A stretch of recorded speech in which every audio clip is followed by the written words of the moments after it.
강남구 압구정동 30평 규모의 한정식당. 순잔의 손맛의 주방에서 된장찌개를 끓이던 최순자의 손이 멈춥니다. 72세의 그녀는 30년간 이 주방을 지켜왔지만 오늘따라 뭔가 이상합니다. 가스레인지 위에서 부글부글 끓어오르는 찌개를 보며 순자는 멍하니 서 있었죠. 사장님, 불이요, 불. 주방장 박기수가 황급히 달려와 가스밸브를 잠급니다. 순자는 그제야 정신을 차리고 자신이 불을 끄는 걸 깜빡했다는 사실을 깨달았습니다. 주방 보조 직원 2명이 수군거리는 소리가 들렸어요. 요즘 사장님 자꾸 저러시네. 나이가 나이니까. 순자는 가슴이 철렁 내려앉았습니다. 손이 미세하게 떨렸고 이마에는 식은땀이 맺혔죠. 그날 저녁 셋째 딸 수진에게서 전화가 왔습니다. 엄마, 병원 한번 가보는 게 어때요? 제가 예약 잡아놨어요. 청담동 성형외과 건물 5층. 수진의 진료실은 깔끔했습니다. 순자는 큰 기계 속으로 들어가 MRI 검사를 받았어요. B- 기계 소리가 귓가를 울리는 동안 순자는 천장만 바라봤습니다. 검사를 마친 순자가 대기실에 앉아 있을 때 수진이 동료 의사와 뭔가 심각하게 이야기하는 모습이 유리 너머로 보였습니다. 신경과 전문의 이상훈 박사가 뇌 영상을 들여다보며 고개를 끄덕이더니 서류에 뭔가를 적었어요. 수진의 표정이 점점 굳어졌죠. 엄마, 검사 결과가 좀 걱정스러워요. 수진의 목소리는 차분했지만 어딘가 냉정했습니다. 순자는 가슴이 두근거렸지만 애써 침착하게 물었어요. 뭐가 문제인데? 초기 치매 가능성이 있어요.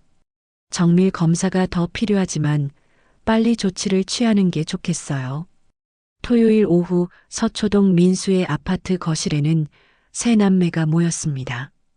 큰아들 민수는 소파에 앉아 태블릿으로 뭔가를 계산하고 있었고 둘째 딸 미정은 명품 핸드백을 무릎에 올려놓고 손톱을 매만지고 있었어요. 수진이 엄마의 진단서를 테이블 위에 내려놓았습니다. 엄마 상태가 생각보다 안 좋아. 앞으로 더 나빠질 거야. 민수가 안경을 고쳤으며 말했습니다. 그럼 어떻게 해야 하지? 요양병원 알아봐야 할 것 같아. 우리가 다 직장 있고 바쁜데 엄마를 제대로 돌볼 수 없잖아. 미정이 거들었습니다. 엄마 재산 정리도 미리 해둬야 하는 거 아니야?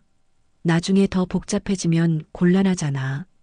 세 남매의 눈빛이 미묘하게 교차했습니다. 그들은 각자의 속셈을 숨긴 채 엄마를 위한 최선의 선택이라는 명분을 앞세웠죠. 일주일 후 순자는 자식들의 차를 타고 경기도 의정부로 향했습니다. 창밖으로 서울을 벗어나 낯선 풍경이 스쳐 지나갔어요. 우리 어디 가는 거야? 엄마, 건강검진 받으러 가는 거예요. 좋은 병원이에요. 하지만 도착한 곳은 낡은 4층 건물이었습니다. 사랑요양병원이라는 간판이 바른 채 걸려 있었죠. 순자는 본능적으로 불안을 느꼈습니다. 여긴 요양병원이잖아. 엄마, 일주일만 있다가 나오면 돼요. 정밀 검사 받는 거예요. 순자는 자식들에게 이끌려 3층 다인실로 올라갔습니다. 6개의 침대가 비좁게 놓인 방, 소독약 냄새가 코를 찔렀어요. 수진이 서류를 내밀며 말했습니다. 여기 서명만 하면 돼요.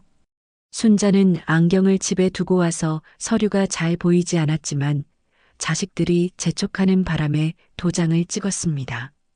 그 순간 세 남매는 서로 눈빛을 주고받았죠. 그럼 우리 일 때문에 가봐야 해요. 다음 주에 올게요.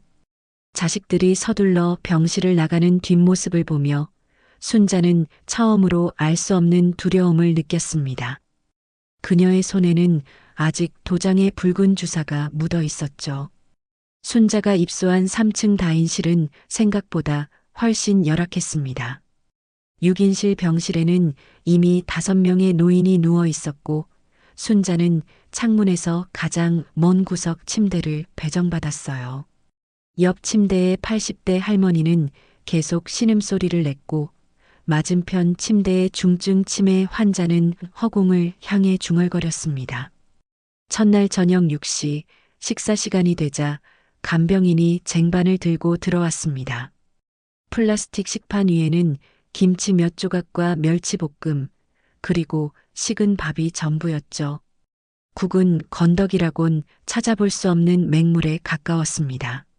30년간 한정식당을 운영하며 정성스러운 음식을 만들어 온 순자에게 이 식사는 충격 그 자체였어요. 이게 밥이라고 내놓는 거예요? 순자가 조심스럽게 물었지만 간병인 최영자는 퉁명스럽게 대답했습니다. 드실 거면 드시고 안 드실 거면 말든지. 여기 처음 오신 분들은 다 그래요. 순자는 숟가락을 들었다가 다시 내려놓았습니다.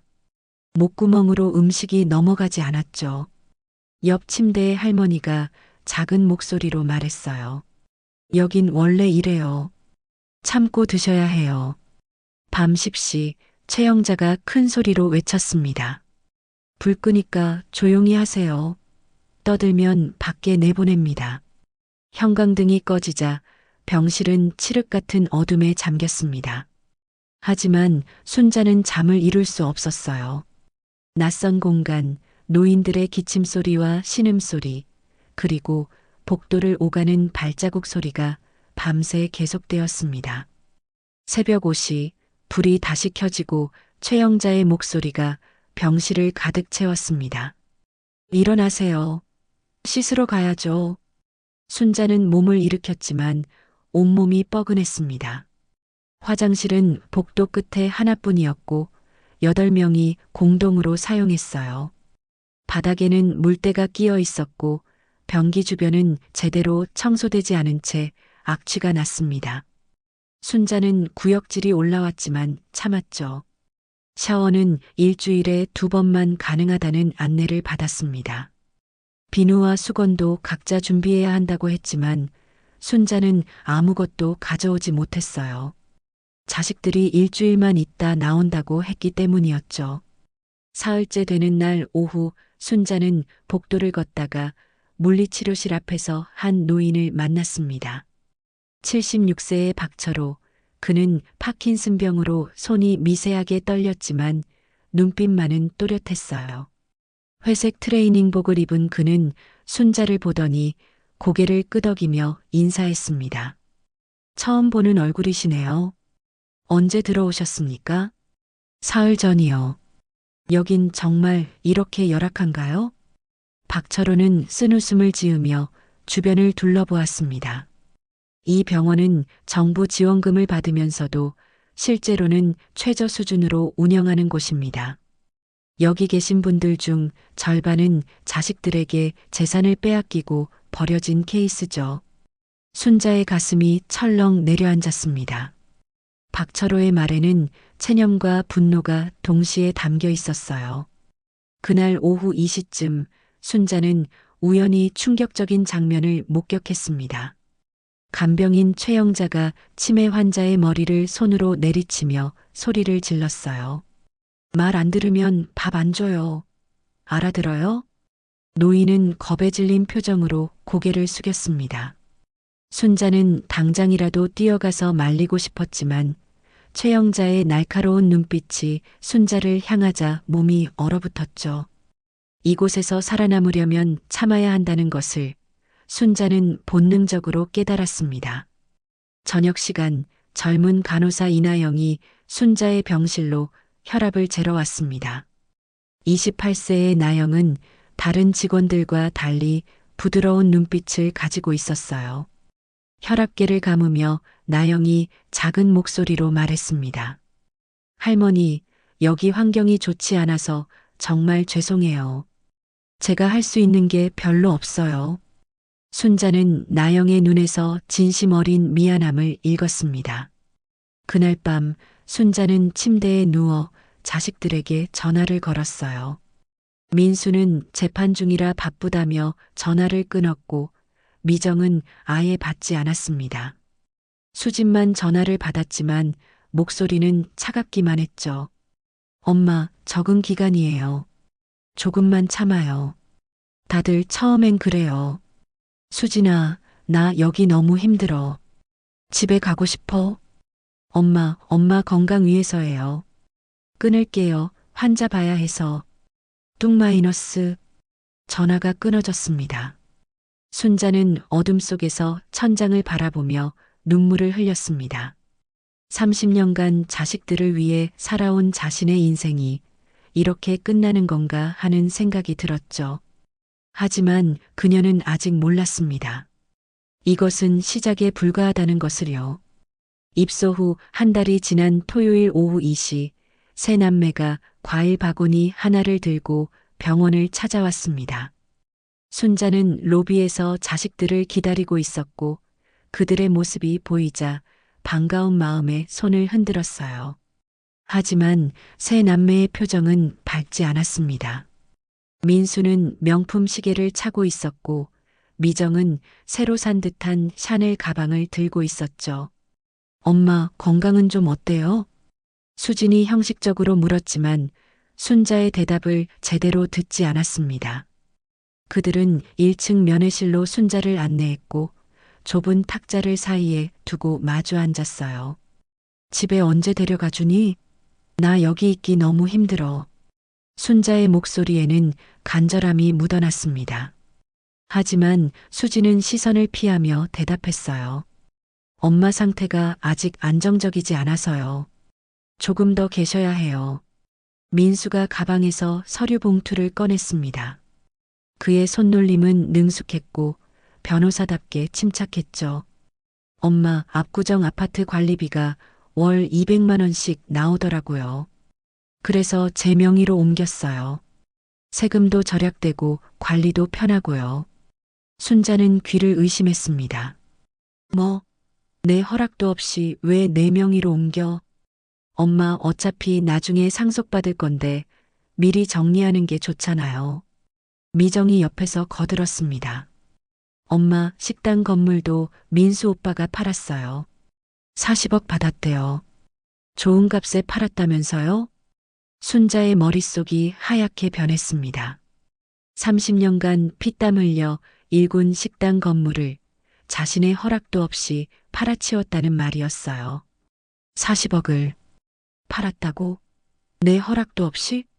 순자는 목소리를 높였지만 민수는 태연했습니다. 엄마, 요양비도 많이 드는데 어쩔 수 없었어요. 그 돈으로 엄마 병원비 내고 우리가 나눠서 관리하기로 했어요. 순자는 숨이 막혔습니다. 손이 떨렸고 가슴이 두근거렸죠. 자식들이 자신의 재산을 마음대로 처분했다는 사실이 믿기지 않았습니다. 너희들이 어떻게 그럴 수가 있니? 수진이 가방에서 서류 하나를 꺼내 순자 앞에 내밀었습니다. 정신과 진단서였어요. 엄마, 법적으로 엄마는 초기 치매 판정을 받았어요. 후견인 지정 절차도 진행 중이고요. 엄마 혼자서는 재산을 관리할 수 없어요. 순자는 서류를 낚아채듯 집어들었습니다. 알츠하이머형 치매 의증, 법정 후견인 필요 소견이라는 문구가 눈에 들어왔어요. 나는 치매가 아니야. 단지 건망증이 좀 있을 뿐이라고. 순자의 목소리가 면회실에 울려 퍼졌습니다. 하지만 민수는 냉정하게 말했어요. 엄마, 진정하세요. 흥분하시면 병만 더 악화됩니다. 미정이 간호사를 부르기 위해 손을 들었습니다. 순자는 자식들의 차갑고 계산적인 눈빛을 보며 등골이 오싹해졌어요. 이들은 더 이상 자신의 자식이 아니었습니다. 재산을 노리는 낯선 사람들이었죠. 간호사 이나영이 달려왔고 손에는 주사기를 들고 있었습니다. 할머니, 진정제 놓아드릴게요. 싫어. 나 안 맞을 거야. 순자는 필사적으로 저항했지만 간병인 최영자까지 달려와 순자의 팔을 붙잡았습니다. 주사 바늘이 팔뚝에 꽂혔고 차가운 액체가 몸속으로 흘러들어갔어요. 정신이 서서히 몽롱해지기 시작했습니다. 다음 달에 또 올게요. 민수의 목소리가 멀리서 들렸습니다. 새 남매는 순자가 의자에 축 늘어진 모습을 보고도 미안한 기색 하나 없이 병원을 빠져나갔어요. 로비로 나서며 미정이 작게 웃었습니다. 생각보다 쉽네. 엄마가 저렇게 순순히 넘어갈 줄은 몰랐어. 이제 재산은 정리됐으니 1년만 더 있으면 상속세도 절약할 수 있어. 민수의 말에 수진도 고개를 끄덕였습니다. 그들의 차가 병원 주차장을 빠져나가는 것을 3층 복도에서 박철호가 지켜보고 있었어요. 1시간 후 순자는 병실 침대에 누워 천장을 바라보고 있었습니다. 약 기운이 조금 가시자 정신이 돌아왔지만 몸은 여전히 무거웠죠. 박철호가 병실 문을 두드리고 들어왔습니다. 면회 온 모습 봤소. 당신 자식들이 재산을 노린 거요. 순자는 대답 대신 눈물을 흘렸습니다. 박철호는 순자의 옆 의자에 앉으며 천천히 말했어요. 나도 똑같았소. 내 두 아들이 강남 아파트와 상가를 빼앗고 날 이곳에 버렸소. 자식들은 재산만 챙기면 부모는 필요 없다고 생각하죠. 순자는 고개를 돌려 박철호를 바라봤습니다. 그의 눈빛에는 분노와 체념이 동시에 담겨 있었어요. 그럼 어떻게 해야 하죠? 싸워야 하오. 당신이 포기하면 끝이오. 박철호의 말이 순자의 가슴에 박혔습니다. 그날 밤 순자는 잠들지 않고 천장을 바라보며 생각했어요. 30년간 자식들을 위해 살아온 자신의 인생이 주마등처럼 스쳐 지나갔습니다.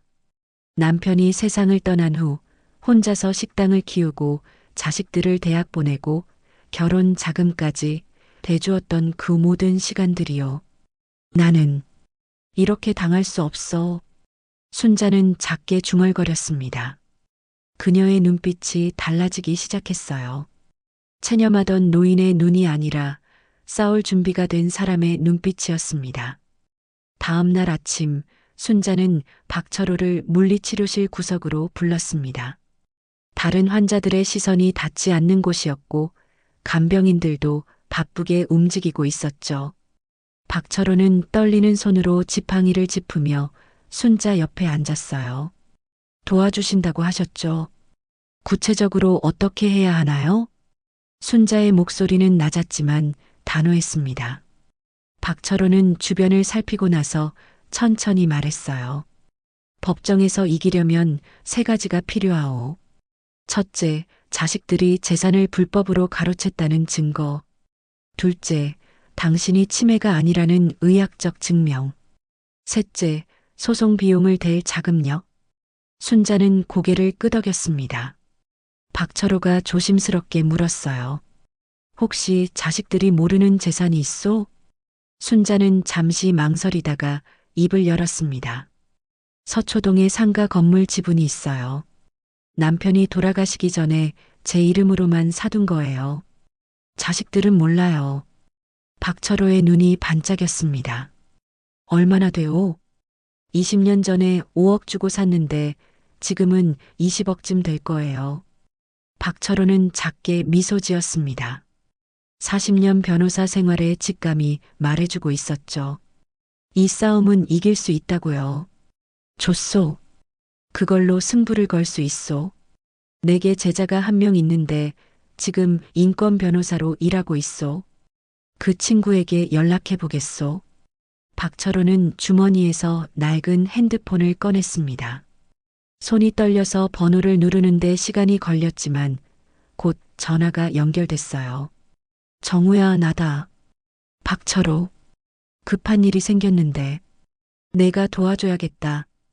이틀 후 저녁 간호사 이나영이 순자의 병실로 조용히 들어왔습니다. 손에는 개인 스마트폰을 쥐고 있었어요. 나영은 문을 살피고 나서 순자에게 다가가 속삭였습니다. 할머니, 이거 쓰세요. 제 폰이에요. 비밀번호는 1234예요. 순자는 놀란 눈으로 나영을 바라봤습니다. 이걸 왜? 증거를 모으셔야죠. 박철호 할아버지한테 다 들었어요. 저도 도울게요. 이 병원의 비리를 더 이상 못 참겠어요. 나영의 눈빛은 단호했습니다. 작년에 돌아가신 자신의 할머니가 떠올랐던 거예요. 비슷한 요양병원에서 홀로 쓸쓸히 돌아가셨던 할머니의 모습이요. 순자는 떨리는 손으로 스마트폰을 받았습니다. 나영이 사용법을 알려주었죠. 여기 녹음 버튼 누르면 돼요. 통화할 때 이거 눌러놓으면 다 녹음돼요. 다음 날 오후 순자는 복도 구석에서 민수에게 전화를 걸었습니다. 통화 버튼을 누르기 전에 녹음 버튼을 눌렀어요. 민수야, 나 엄마야. 엄마, 무슨 일이세요? 바쁜데. 민수의 목소리는 귀찮다는 투였습니다. 재산 정리는 어떻게 되어 가니? 아파트랑 식당 건물 말이야. 엄마, 걱정 마세요. 다 엄마 명의로 되어 있어요. 잘 관리하고 있으니까 신경 쓰지 마세요. 순자는 가슴이 뛰었습니다. 명백한 거짓말이었고 그 거짓말이 지금 녹음되고 있었어요. 그래. 고맙구나. 전화를 끊고 나서 순자는 녹음된 파일을 확인했습니다. 민수의 목소리가 또렷하게 들렸죠. 그날부터 순자와 나영, 그리고 박철호는 은밀히 증거를 모으기 시작했습니다. 나영은 간병인 최영자가 환자를 때리는 장면을 몰래 촬영했어요. 급식실에 형편없는 음식 사진도 찍었고 청소하지 않는 화장실 영상도 담았습니다. 일주일 후 나영은 우연히 원장실 앞을 지나다가 중요한 대화를 엿듣게 됐습니다. 원장 강병국이 수진과 통화하고 있었어요. 최 여사 건은 잘 처리하고 있으니 걱정 말아요. 다음 달에 입소자 20명 더 받으면 정부 지원금 5억 더 나와요. 그때 약속한 수고비 드릴게요. 나영은 재빨리 핸드폰을 꺼내 녹음했습니다. 손이 떨렸지만 끝까지 녹음을 멈추지 않았죠. 2주 후 화요일 오후 한 남자가 병원을 방문했습니다. 35세의 김정우 변호사였어요. 그는 환자 가족으로 위장하여 1층 로비에서 순자를 만났습니다. 박철호가 미리 면회 신청을 해둔 덕분이었죠. 처음 뵙겠습니다. 박철호 변호사님의 제자 김정우입니다. 김정우는 순자의 손을 꼭 잡았습니다. 그의 악수에는 따뜻함과 신뢰가 담겨 있었어요. 선생님께 다 들었습니다. 법적으로 충분히 승산이 있습니다. 하지만 여기서 나가셔야 해요. 순자는 고개를 끄덕였습니다. 김정우가 가방에서 서류를 꺼냈어요. 서초동 상가 등기부등본이 필요합니다. 인감도장은 어디 있습니까? 압구정 아파트 안방 서랍에 있어요. 빨간 보자기에 쌓여 있고요. 김정우는 메모했습니다. 부동산을 담보로 소송 비용을 마련하겠습니다. 일단 이곳에서 탈출하는 게 급선무입니다. 그날 밤 순자는 박철호, 나영과 함께 병실에 모였습니다. 세 사람은 작은 목소리로 탈출 계획을 논의했어요. 다음 주 화요일 오전 10시 보건복지부 실사팀이 온다고 했어요. 그때 병원이 혼란스러울 거예요. 나영이 말했습니다. 박철호가 고개를 끄덕였죠. 그때를 노려야 하오. 실사팀이 2층을 점검할 때 나영 양이 순자를 데리고 1층으로 내려가는 거요. 순자는 가슴이 두근거렸지만 두려움보다는 희망이 더 컸습니다. 나영이 순자의 손을 잡았어요. 제가 그날 당직이에요. 꼭 도와드릴게요. 순자는 나영의 손을 꼭 잡았습니다. 28세 젊은 간호사의 손은 따뜻했고 그 따뜻함이 순자에게 용기를 주었어요. 30년 만에 처음으로 순자는 자신을 진심으로 걱정해주는 사람을 만난 것 같았습니다. 화요일 아침 9시 보건복지부 실사팀 3명이 사랑요양병원 로비에 도착했습니다. 검은색 서류 가방을 든 40대 팀장과 젊은 조사관 2명이었어요. 원장 강병국은 현관까지 나와 허리를 굽실거리며 그들을 맞이했습니다. 어서 오십시오. 저희 병원은 항상 규정을 철저히 지키고 있습니다. 강병국은 급히 직원들을 소집해 긴급 회의를 열었어요. 주방에는 평소와 달리 고급 식재료가 준비됐고 청소 직원들은 복도를 닦느라 분주했습니다. 오늘 하루만 제대로 하면 돼요. 실사 끝나면 보너스 줄게요. 강병국의 목소리에는 다급함이 묻어났습니다. 간병인 최영자도 환자들에게 평소와 달리 부드러운 말투로 대했죠. 실사팀이 2층으로 올라가자 3층 병실에서는 긴장감이 감돌았습니다. 순자는 침대에 누워 시계를 바라봤어요. 9시 50분, 10분만 더 지나면 탈출을 시작해야 했습니다. 나영이 순자의 병실로 들어와 휠체어를 가져왔습니다. 할머니, 산책 나가실까요?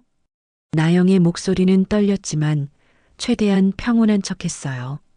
순자는 천천히 일어나 휠체어에 앉았습니다.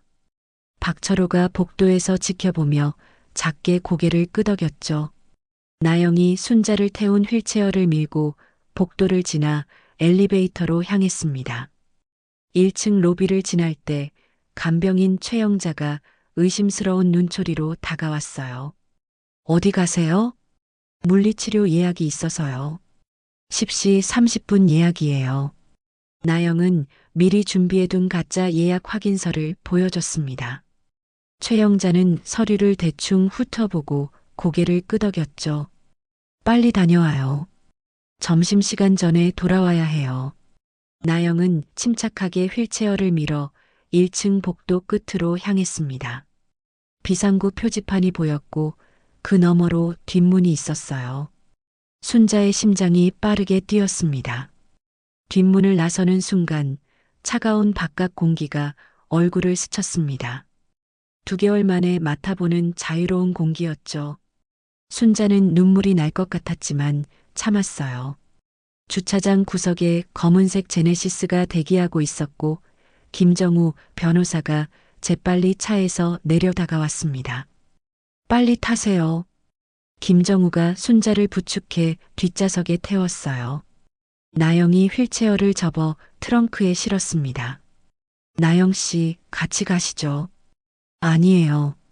저는 병원으로 돌아가야 해요. 제가 없으면 금방 들통날 거예요. 나영은 순자의 손을 꼭 잡았습니다. 그녀의 눈에는 눈물이 맺혀 있었어요. 꼭 이기세요. 할머니, 고맙구나. 정말 고마워. 순자도 나영의 손을 꼭 잡았습니다. 나영은 휠체어를 다시 펴서 병원 안으로 들어갔고 아무 일 없었다는 듯 평소처럼 행동했어요. 김정우의 차가 병원을 빠져나가는 동안 순자는 뒤를 돌아봤습니다. 4층짜리 낡은 건물이 점점 멀어졌죠. 순자는 창문을 열고 바깥 공기를 깊이 들이마셨습니다. 강남구 역삼동 제 사무실로 가겠습니다. 안전한 곳이에요. 김정우의 목소리는 차분했지만 힘이 있었어요. 순자는 고개를 끄덕이며 눈물을 닦았습니다. 같은 시각 병원 2층에서는 실사팀이 급식실을 점검하고 있었습니다. 오늘만큼은 깨끗하게 준비된 식재료와 조리시설을 보며 팀장이 고개를 끄덕였어요. 관리가 잘 되고 있네요. 강병국은 안도의 한숨을 내쉬었습니다. 하지만 그는 아직 몰랐죠. 3층에서 무슨 일이 벌어졌는지요. 점심시간이 되어서야 최영자가 순자의 병실을 찾았습니다. 최 여사님, 식사하세요. 하지만 침대는 비어 있었어요. 최영자는 화장실을 확인했지만 아무도 없었습니다. 그녀는 급히 간호사실로 달려갔죠. 최 여사 어디 갔어요? 물리치료실 아니에요? 나영이 태연하게 대답했습니다. 최영자가 물리치료실로 달려갔지만 거기도 순자는 없었어요. 그제야 병원은 발칵 뒤집혔습니다. 오후 1시 강병국 원장은 황급히 수진에게 전화를 걸었습니다. 최 박사님, 큰일 났습니다. 어머님이 병원에서 나가셨어요. 뭐라고요? 어떻게 된 거예요? 수진의 목소리가 떨렸습니다. 강병국은 변명을 늘어놓았지만 수진은 듣지 않고 전화를 끊었어요. 수진은 즉시 오빠 민수와 언니 미정에게 단체 문자를 보냈습니다. 엄마 탈출했다. 당장 만나자. 큰일 났다. 오후 3시 역삼동 김정우 변호사 사무실에 순자가 도착했습니다. 10평 남짓한 작은 사무실이었지만 깔끔하게 정리되어 있었어요. 김정우가 순자를 소파에 앉히고 따뜻한 차를 내왔습니다. 이제 안전합니다. 여기서 앞으로의 계획을 세우겠습니다. 순자는 차를 마시며 마음을 진정시켰습니다. 그때 김정우의 노트북이 알림음을 울렸어요. 나영이 보낸 메시지였습니다. 지금 제 SNS에 영상 올렸어요. 할머니 탈출 과정이랑 병원 비리 증거들요. 김정우의 노트북 화면을 순자에게 보여줬습니다. 나영의 SNS 게시물에는 순자가 휠체어를 타고 병원을 나가는 영상과 간병인의 폭력 장면, 형편없는 식사, 더러운 화장실 사진들이 올라와 있었어요. 해시태그 버려진 어머니, 해시태그 요양병원 실태, 해시태그 노인 인권. 해시태그가 붙은 게시물은 실시간으로 조회수가 올라가고 있었습니다. 10분 만에 1만 조회, 30분 만에 5만 조회, 1시간 만에 10만 조회를 돌파했죠. 댓글창에는 분노한 사람들의 반응이 쏟아졌습니다. 이게 나라냐? 노인들을 이렇게 대우하다니. 우리 할머니도 비슷한 곳에 계신데 눈물 나네요. 자식들은 뭐 하는 거예요? 재산만 빼앗고 버리다니. 오후 4시 실시간 검색어 1위에 해시태그 버려진 어머니가 올랐습니다. KBS, MBC, JTBC 사회부 기자들이 나영에게 연락을 취하기 시작했어요. 김정우는 순자를 바라보며 말했습니다. 이제 시작입니다. 세상이 할머니 편이 되어줄 겁니다. 순자는 창밖을 바라봤습니다. 서울 하늘이 맑게 개어 있었고 자유의 공기가 달콤했어요. 그녀는 작게 미소 지었습니다. 탈출 3일 후 금요일 오전 김정우 변호사는 서울중앙지방법원에 2건의 소장을 접수했습니다. 하나는 세 자녀를 상대로 한 재산 반환 청구 소송이었고 다른 하나는 사랑요양병원과 원장 강병국을 상대로 한 손해배상 청구 소송이었어요. 법원 민원실 직원이 서류를 받으며 눈을 크게 떴습니다. 이거 요즘 SNS에서 화제인 그 사건 아닌가요? 김정우는 고개를 끄덕였습니다. 소장 접수를 마치고 나온 그는 곧바로 법원 앞 계단에서 기자회견을 열었어요. 미리 연락을 받은 10여 개 언론사 기자들이 카메라를 들고 모여들었습니다. 72세 최순자 여사가 자식들에게 재산을 빼앗기고 요양병원에 유기된 사건의 대리인 김정우 변호사입니다. 김정우의 목소리는 또렷했고 카메라 플래시가 터졌어요. 순자는 그의 옆에 서서 기자들을 바라봤습니다. 처음에는 떨렸지만 곧 마음을 가다듬었죠. 저는 치매가 아닙니다. 제 자식들이 거짓 진단서를 만들어 저를 요양병원에 가뒀습니다. 제 재산을 되찾고 싶습니다. 순자의 목소리는 단호했습니다. 기자들이 일제히 질문을 쏟아냈어요. 자녀분들과 연락은 되십니까? 요양병원에서 어떤 대우를 받으셨나요? 앞으로의 계획은 무엇입니까? 김정우가 손을 들어 기자들을 제지했습니다. 자세한 내용은 재판 과정에서 밝히겠습니다. 다만 한 가지 분명한 것은 노인에게도 권리가 있다는 것입니다. 기자회견 영상은 당일 저녁 9시 뉴스톱으로 나갔습니다. 유튜브에는 2시간 만에 50만 조회수를 기록했고 다음 날 아침에는 200만 조회수를 돌파했어요.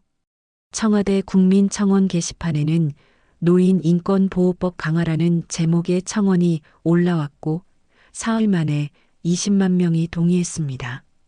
한 달 후 첫 공판이 열렸습니다.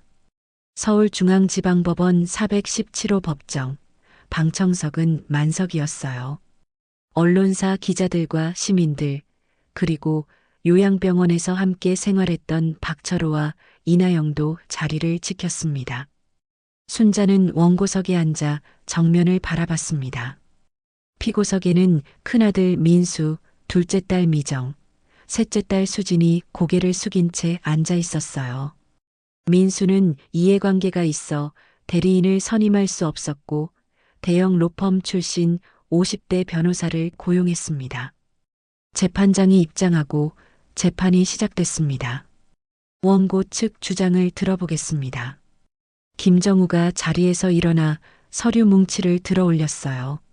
재판장님, 피고들은 원고의 동의 없이 부동산을 임의로 처분했습니다. 압구정 아파트 30억, 식당 건물 40억, 총 70억 원의 재산을 불법으로 이전했습니다. 김정우는 부동산 등기부등본과 거래 내역서를 제출했습니다. 재판장이 서류를 검토하는 동안 방청석에서는 숨소리조차 들리지 않았어요. 피고 측은 원고가 치매로 판단 능력이 없다고 주장했지만 이는 거짓입니다. 김정우가 두 번째 서류를 제출했습니다. 서울대병원 신경과 교수가 재감정한 의학 소견서였어요. 원고는 단순 건망증일 뿐 치매가 아닙니다. 피고 최수진은 협력의사와 공모하여 허위 진단서를 작성했습니다. 수진이 증인석에 섰을 때 방청석의 시선이 그녀에게 집중됐습니다. 40대 중반의 수진은 깔끔한 정장을 입고 있었지만 얼굴은 창백했어요. 증인은 피고 최수진입니까? 네, 그렇습니다. 재판장이 물었습니다. 원고에게 치매 진단을 내린 이유가 무엇입니까? 환자를 위한 최선의 판단이었습니다. 수진의 목소리는 떨렸습니다. 김정우가 반대 신문에 나섰어요. 증인은 신경과 전문의입니까? 아니요, 성형외과 전문의입니다. 그런데 치매 진단을 내렸습니까? 동료 신경과 의사의 소견을 받았습니다. 김정우가 서류를 들어 올렸습니다.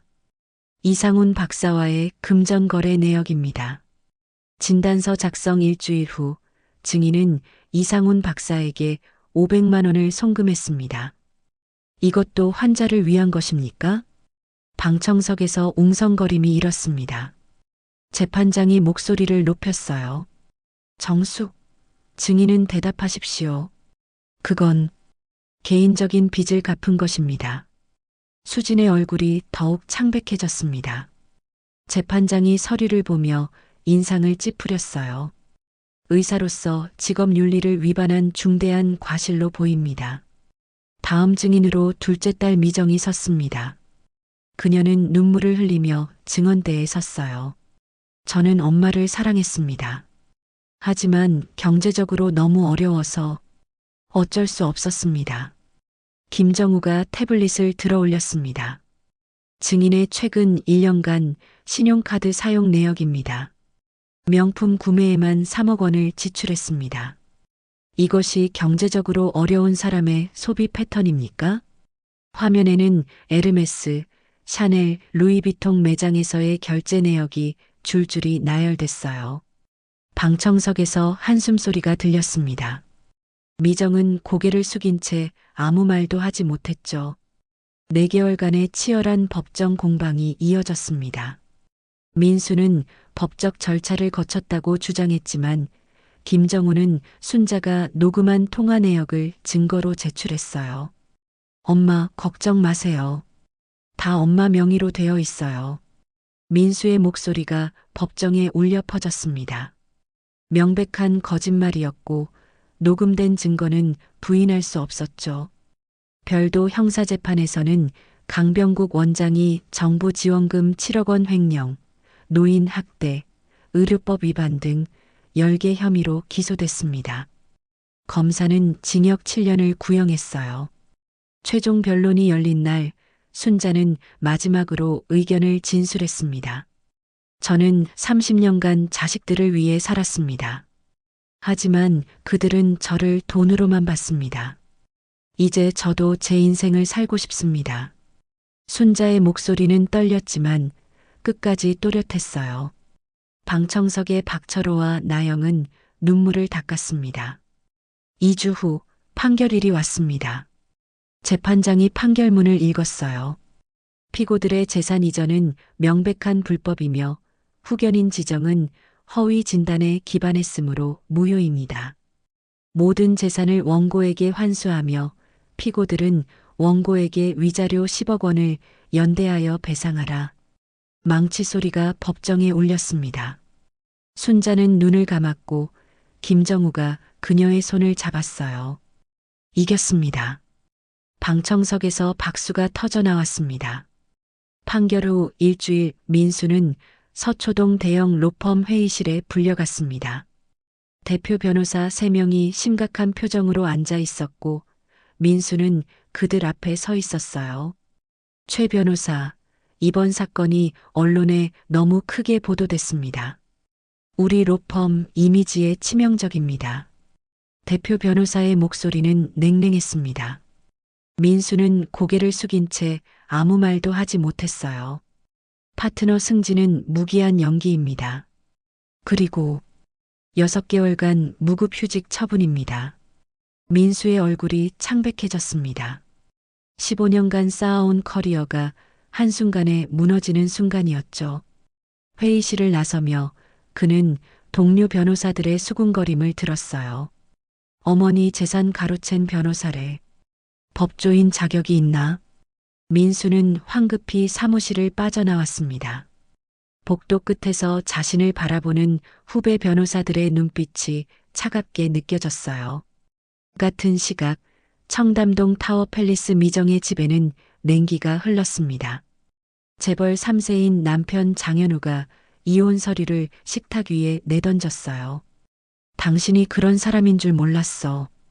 어머니한테 그렇게 할 수 있어? 미정은 눈물을 흘리며 매달렸습니다. 여보, 나도 어쩔 수 없었어. 우리 사업 자금이 필요했잖아. 사업 자금? 당신이 명품 사는데 쓴 돈만 3억이야. 아버지께서 이 일을 아시고 당장 이혼하라고 하셨어. 현우는 미정을 뿌리치고 방을 나갔습니다. 문이 쾅 닫히는 소리와 함께 미정은 바닥에 주저앉았어요. 명품 가방들이 가득한 드레스룸을 바라보며 그녀는 처음으로 후회가 밀려왔습니다. 2주 후 미정은 타워 팰리스를 떠나 월세 40만 원짜리 원룸으로 이사했습니다. 시댁에서 한 푼도 주지 않았고 친정집도 이미 없었어요. 엘리베이터가 없는 4층 건물, 10평도 안 되는 좁은 방에서 미정은 처음으로 혼자가 됐습니다. 수진의 상황은 더 심각했습니다. 대한의사협회 윤리위원회에 소환된 그녀는 징계위원회 앞에 섰어요. 10명의 위원들이 엄숙한 표정으로 그녀를 바라봤습니다. 최수진 의사, 당신은 허위 진단서를 작성하여 환자의 권리를 침해했습니다. 의사로서의 직업 윤리를 심각하게 위반했습니다. 위원장의 목소리가 회의실에 울렸어요. 의사 면허 1년 정지 처분을 내립니다. 수지는 그 자리에 무너져 내렸습니다.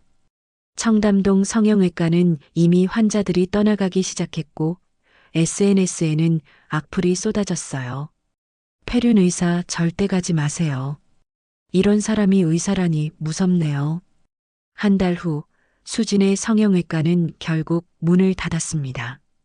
임대료를 감당할 수 없었고 직원들도 모두 사직서를 냈죠. 폐업 안내문이 붙은 유리문 앞에서 수지는 멍하니 서 있었어요. 어느 날 오후 세 남매는 역삼동 김정우 변호사 사무실 앞에 모였습니다. 민수는 초라한 캐주얼 옷을 입었고 미정은 화장기 없는 얼굴이었으며 수지는 푸석해진 모습이었어요. 그들은 서로를 바라보다가 고개를 숙였습니다. 사무실 문을 열자 순자가 김정우 옆 소파에 앉아 있었습니다. 예전보다 건강해 보였고 깔끔한 옷차림이었어요. 엄마. 민수가 먼저 입을 열었지만 순자는 그를 바라보지도 않았습니다. 엄마, 용서해 주세요. 우리가 정말 잘못했어요. 미정이 무릎을 꿇으며 울먹였습니다. 수진도 따라 무릎을 꿇었죠. 엄마, 제가 미쳤었어요. 돈이 눈을 가렸어요. 제발 한 번만 용서해 주세요. 하지만 순자의 표정은 변하지 않았습니다. 그녀는 천천히 일어나 세 자녀를 내려다봤어요. 이제 당신들은 내 자식이 아닙니다. 다시는 연락하지 마세요. 순자의 목소리는 차갑고 단호했습니다. 민수가 다시 매달렸지만 김정우가 그를 제지했어요. 그만 나가시죠. 최 여사님의 뜻입니다. 세 남매는 비틀거리며 사무실을 나갔습니다. 복도에서 미정이 주저앉아 울었지만 아무도 그녀를 위로하지 않았어요. 한편 사랑요양병원에서는 경찰의 압수수색이 진행됐습니다. 원장실 금고에서 7억 원의 횡령 증거가 발견됐고 환자 학대 CCTV 영상도 확보됐어요. 강병국 원장은 수갑을 찬 채 경찰차에 실려갔습니다. 억울합니다. 저만 이런 게 아닙니다. 그의 절규는 아무 소용이 없었습니다. 1심 재판에서 강병국은 징역 5년을 선고받고 법정 구속됐어요. 사랑요양병원은 운영 정지 처분을 받았고 70명의 입소자들은 다른 시설로 이송됐습니다. 한 달 후 박철호는 순자의 승소 소식에 용기를 얻어 자신도 두 아들을 상대로 소송을 제기했습니다. 김정우가 무료로 소송을 대리했고 3개월 후 박철호도 재산을 되찾았어요. 강남 아파트와 상가 건물 총 50억 원이 그에게 돌아왔습니다. 순자 씨 덕분이요. 당신이 먼저 용기를 내지 않았다면 나도 포기했을 거요. 박철호가 순자의 손을 잡으며 말했습니다. 순자는 미소 지었어요. 이나영은 내부 고발자로서 보건복지부로부터 표창을 받았습니다. 시상식에서 복지부 장관이 직접 상패를 전달했어요. 용기 있는 행동에 감사드립니다. 덕분에 많은 노인들이 혜택을 받을 것입니다. 시상식이 끝난 후 서울대병원 산하노인전문병원 간호부장이 나영에게 명함을 건넸습니다.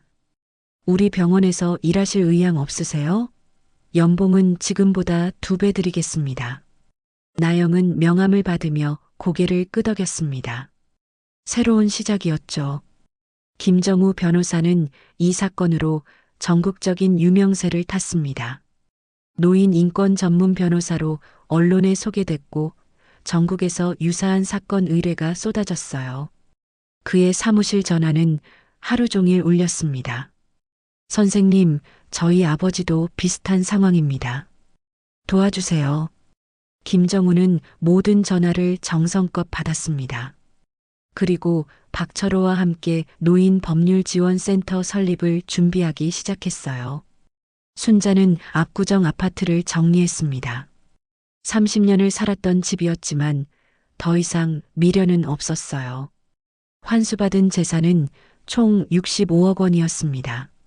압구정 아파트 30억, 서초동 상가 20억, 자식들 배상금 10억, 요양병원 배상금 5억이었죠. 순자는 경기도 가평군 청평면에 3,000평 부지를 매입했습니다. 맑은 공기와 아름다운 자연이 있는 곳이었어요. 그곳에 존엄 실버타운을 짓기로 결심했습니다. 박철호를 이사장으로, 이나영을 간호팀장으로 영입했어요. 김정우는 법률 고문을 맡았습니다. 건축이 시작됐고 순자는 매일 현장을 방문했습니다. 4층 규모의 건물이 점점 모습을 갖춰갔고 그녀의 꿈도 함께 자라났어요. 어느 날 저녁 순자는 건축 현장 벤치에 앉아 석양을 바라봤습니다. 72년 인생에서 가장 평화로운 순간이었죠. 판결 1년 후 경기도 가평군 청평면 언덕 위에 하얀색 4층 건물이 우뚝 섰습니다. 존엄의 집이라는 금색 간판이 햇살을 받아 반짝였고 주변에는 정원과 산책로가 아름답게 조성되어 있었어요. 입소 정원 100명, 대기자는 벌써 300명을 넘어섰습니다. 개원식 날 아침, 순자는 개원식장 무대 뒤에서 거울을 보았습니다. 깔끔한 한복을 입은 73세의 그녀는 예전보다 훨씬 건강해 보였어요. 머리는 단정하게 빗어 올렸고 눈빛은 자신감으로 빛났습니다. 오전 10시 개원식이 시작됐습니다. 보건복지부 장관과 경기도지사가 참석했고 100여 명의 하객들이 자리를 채웠어요. 박철호 이사장이 먼저 무대에 올랐습니다. 존엄의 집은 단순한 요양시설이 아닙니다. 어르신들이 존중받고 행복하게 생활하는 공동체입니다. 박철호의 목소리는 떨렸지만 힘이 있었습니다. 그의 손떨림도 예전보다 나아진 것 같았어요. 순자가 무대에 올랐을 때 객석에서 박수가 터져 나왔습니다. 그녀는 마이크 앞에 서서 깊이 숨을 들이마셨죠. 나이 들었다고 버려지는 사회가 아니라 존중받으며 행복한 노년을 보낼 수 있는 사회를 만들고 싶었습니다.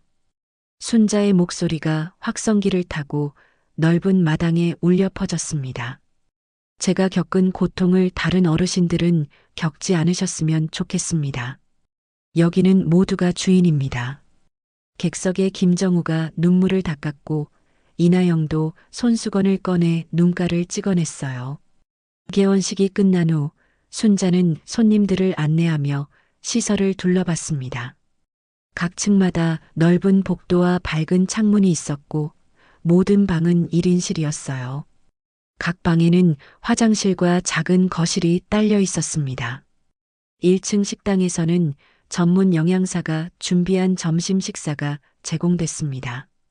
된장찌개, 불고기, 나물 반찬, 그리고 과일까지 정성스럽게 차려진 상이었어요. 복지부 장관이 한 숟가락 맛을 보고 감탄했습니다. 이런 요양시설은 처음 봅니다. 정말 훌륭합니다. 2층에는 물리치료실과 작업치료실이 있었습니다. 최신 재활 장비들이 갖춰져 있었고 전문 치료사 5명이 상주했어요. 3층에는 도서관과 영화 감상실이 있었고 4층에는 옥상 정원이 조성되어 있었습니다. 개원 후 한 달 입소자 50명이 들어왔습니다. 대부분 자식들에게 상처받은 노인들이었고 순자는 그들을 한 명 한 명 직접 맞이했어요. 여기는 안전한 곳입니다. 편히 지내세요. 순자의 따뜻한 말에 많은 어르신들이 눈물을 흘렸습니다. 이나영은 간호팀장으로서 20명의 젊은 간호사를 채용했습니다. 매주 목요일 오후 그녀는 직원 교육을 진행했어요. 어르신들을 환자가 아닌 가족처럼 대해주세요. 학대는 절대 용납하지 않습니다. 나영의 목소리는 단호했고 간호사들은 고개를 끄덕였습니다. 박철호는 이사장으로서 입소자 인권 헌장을 제정했습니다. 1층 로비 벽면에 크게 걸린 헌장에는 10개 조항이 적혀 있었어요. 제1조 모든 입소자는 존엄하게 대우받을 권리가 있다. 제10조 가족의 학대나 방임이 의심되는 경우 법률 지원을 받을 권리가 있다. 김정우는 주 1회 실버타운을 방문하여 무료 법률 상담을 제공했습니다. 작은 상담실에는 매번 5-6명의 어르신이 찾아왔어요. 변호사님, 제 아들이 제 통장을 가져갔는데 어떻게 해야 하나요? 김정우는 정성껏 상담했고 필요한 경우 소송도 대리했습니다. 개원 6개월 후 KBS에서 존엄의 집 다큐멘터리 제작팀이 찾아왔습니다. 2주간의 촬영이 진행됐고 순자와 입소자들의 일상이 카메라에 담겼어요. 다큐멘터리는 일요일 저녁 9시에 방영됐습니다. 시청률 12%를 기록했고 포털 사이트 실시간 검색어 1위에 올랐습니다. 이런 요양시설이 전국에 생겼으면 좋겠어요. 최순자 할머니 정말 존경스럽습니다. 댓글창에는 감동과 응원의 메시지가 쏟아졌습니다. 방송 후 일주일 전국 10개 지자체에서 벤치마킹 요청이 들어왔습니다. 부산시, 대구시, 광주시 공무원들이 연달아 방문했어요. 저희 지역에도 이런 시설을 만들고 싶습니다. 노하우를 공유해 주시겠습니까? 순자는 흔쾌히 동의했습니다. 박철호와 함께 매뉴얼을 만들어 무료로 배포했죠. 개원 9개월째 순자는 사회복지법인을 설립했습니다. 존엄재단이라는 이름으로 등록했고 수익의 30%를 저소득층 노인 지원 사업에 사용하기로 했어요. 매월 10명의 독거노인에게 생활비를 지원했고 무료 급식 서비스도 시작했습니다.